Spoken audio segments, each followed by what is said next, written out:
Assalamualaikum warahmatullahi wabarakatuh. Kembali lagi di channel saya, Aziz Nice. Kali ini saya akan membahas tentang BPM Methodologies. BPM sendiri merupakan singkatan dari Business Performance Management. Oke, untuk yang pertama saya akan bahas dulu tentang metodologi BPM.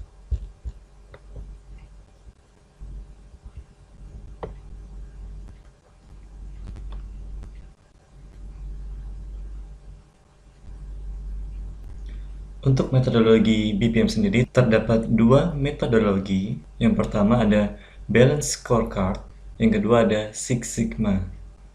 Untuk Balance Scorecard adalah metodologi pengukuran dan manajemen kinerja yang membantu menerjemahkan keuangan, pelanggan, proses internal, dan tujuan, serta sasaran pembelajaran dan pertumbuhan ke dalam serangkaian inisiatif yang dapat ditindaklanjuti. Sedangkan Six Sigma sendiri adalah metodologi manajemen kinerja yang bertujuan mengurangi jumlah cacat dalam proses bisnis sedekat mungkin 0 cacat per juta peluang atau defect per million opportunities atau yang disingkat dengan DPMO. Oke, saya akan bahas dulu tentang metodologi Balance Scorecard. Balance Scorecard artinya adalah kartu skor yang berimbang atau kartu nilai berimbang, di mana Balance Scorecard ini atau yang biasa dikenal dengan sebutan BSC dirancang untuk mengatasi keterbatasan sistem baik yang berfokus finansial dan juga non-finansial. Untuk yang non-finansial terbagi dalam 3 perspektif, yaitu customer, internal business process, dan yang terakhir learning and grow. Dalam BSC sendiri terdapat istilah balance, yaitu keseimbangan. Istilah balance ini muncul karena serangkaian tindakan yang mencakup beberapa indikator. Di antaranya, indikator keuangan dan non-keuangan, terkemuka dan tertinggal atau leading and lagging, internal dan eksternal, kuantitatif dan kualitatif, jangka pendek dan jangka panjang. Sedangkan Six Sigma sendiri memiliki model kinerja DMAIC, yakni Define, Measure, Analyze, Improve, dan Control. Untuk Define merupakan fase menentukan masalah, menetapkan persyaratan-persyaratan pelanggan, dan mengetahui CTQ, yaitu Critical to Quality. Yang kemudian yang kedua ada Measure, yaitu fase mengukur tingkat kecacatan pelanggan. Yang ketiga ada Analyze, yaitu fase menganalisis faktor-faktor penyebab masalah. Yang keempat ada Improve, yaitu fase meningkatkan proses dan menghilangkan faktor-faktor penyebab cacat. Dan yang kelima ada Control, yaitu fase mengontrol kinerja proses dan menjamin cacat tidak muncul. Itulah model kinerja daripada DMAIC, di mana model ini merupakan model yang melakukan peningkatan bisnis grup tertutup yang mencangkup langkah-langkah mendefinisikan, mengukur, menganalisis, meningkatkan, dan mengendalikan suatu proses. Oke, untuk selanjutnya akan saya lanjutkan mengenai tentang penjelasan BSC atau Balance Scorecard lebih dalam lagi ya.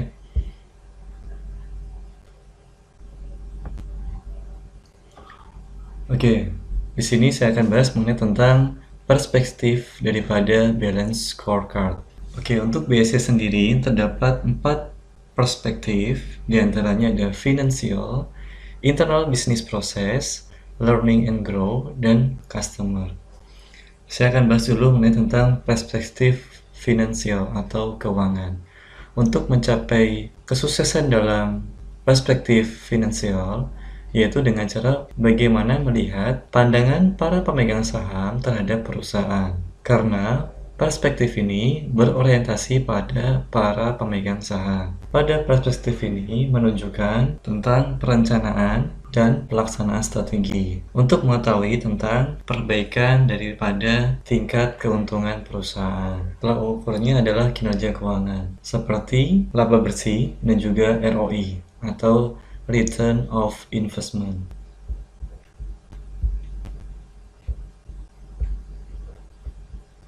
Jadi seperti itu ya untuk penjelasan mengenai tentang perspektif finansial. Untuk selanjutnya yaitu perspektif internal bisnis proses. Untuk mencapai kepuasan para pemegang saham dan juga para pelanggan, yaitu perspektif ini untuk mengetahui seberapa baik bisnis yang dijalankan dan produk yang ditawarkan apakah sudah sesuai dengan spesifikasi kebutuhan pelanggan.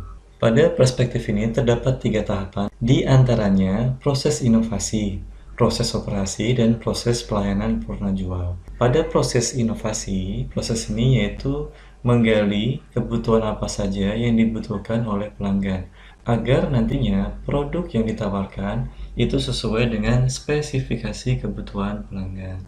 Kemudian yang kedua ada proses operasi, yaitu proses pembuatan produk ataupun jasa. Kemudian tahapan yang terakhir pada perspektif ini yaitu proses pelayanan purna jual, yaitu jasa pelayanan terhadap pelanggan setelah penjualan. Bisa saja garansi terhadap produk yang sudah dijual kepada pihak pelanggan. Kemudian pada perspektif yang selanjutnya yaitu learning and grow. Untuk mencapai tujuan ini yaitu dengan cara bagaimana kita dapat mendukung kemampuan daripada karyawan atau pegawai yang di perusahaan tersebut untuk melakukan perubahan dan melakukan perbaikan. Jadi, pada perspektif learning and grow ini atau perspektif pembelajaran dan pertumbuhan ini yaitu dititikberatkan pada kapabilitas karyawan. Nah, untuk perspektif ini harus ditujukan dengan adanya sistem informasi pada tingkat karyawan. Kemudian yang selanjutnya ada upaya motivasi kepada karyawan guna untuk meningkatkan kinerja karyawan terhadap perusahaan. Itu tadi penjelasan tentang perspektif learning and grow. Kemudian yang terakhir ada perspektif customer. Untuk mencapai tujuan ini, yaitu dengan cara bagaimana kita dapat melihat pandangan pelanggan terhadap produk yang dijual oleh pihak perusahaan. Untuk perspektif customer atau perspektif pelanggan ini dilihat dari dua sisi. Ya, terdapat dua sisi yang harus ditinjau pada perspektif pelanggan ini. Yang pertama yaitu tolak ukurnya dari pengukuran inti pelanggan, dan yang kedua adalah pengukuran nilai pelanggan. Tolak ukur atau pengukuran inti pelanggan diantaranya ada pangsa pasar, retensi pelanggan, akuisisi pelanggan, kepuasan pelanggan, dan profitabilitas pelanggan. Kemudian untuk dari sisi pengukuran nilai pelanggan, terdapat 3 komponen, diantaranya ada produk atau service, yang kedua konsumen relationship, ya, yang ketiga ada reputasi. Dari keempat perspektif yang tadi saya sudah jelaskan, masing-masing memiliki 4 komponen, yaitu objektivitas, measures, targets, dan inisiatif. Objektivitas yaitu mengenai tentang tujuan yang nantinya akan dicapai oleh pihak perusahaan. Kemudian ada measures. Measures ini adalah alat ukur ya untuk menilai kinerja perusahaan. Yang ketiga ada target, yaitu sasaran yang disepakati oleh pihak perusahaan. Yang terakhir ada inisiatif, yaitu upaya-upaya dalam peningkatan kualitas produk dari pihak perusahaan guna meningkatkan pelayanan terhadap pelanggan. Oke, selanjutnya kita masuk ke tahapan BSC atau langkah-langkah Balance Scorecard.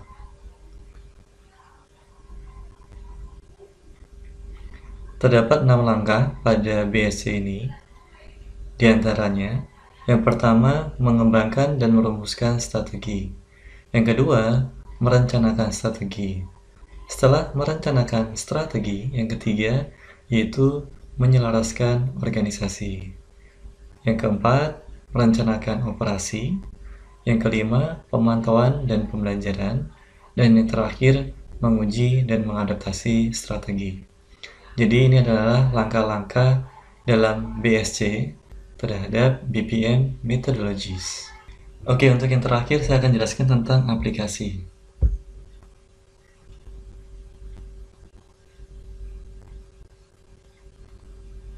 Aplikasi yang digunakan pada BPM Methodologies yaitu Performance Dashboard.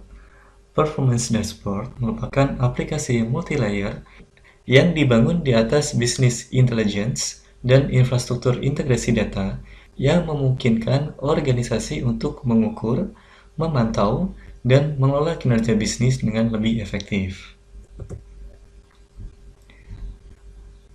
Pada performance dashboard ini terdapat 3 jenis kinerjanya, yaitu operational dashboard, tactical dashboard, dan strategic dashboard. Mari kita lihat untuk gambaran daripada aplikasi performance dashboard. Nah, untuk gambarannya seperti ini, ya. Ada 4 tab menu, ya, yaitu ada summary, marketing cost, web banners, dan website, di mana masing-masing menu ini memiliki fungsi-fungsi tertentu sesuai dengan kebutuhan. Oke, itu tadi mengenai tentang penjelasan aplikasi pada BPM Methodologies. Demikian penjelasan mengenai tentang BPM Methodologies yang dapat saya sampaikan. Kurang lebihnya saya mohon maaf. Terima kasih. Sampai jumpa lagi di pertemuan selanjutnya. Wassalamualaikum warahmatullahi wabarakatuh.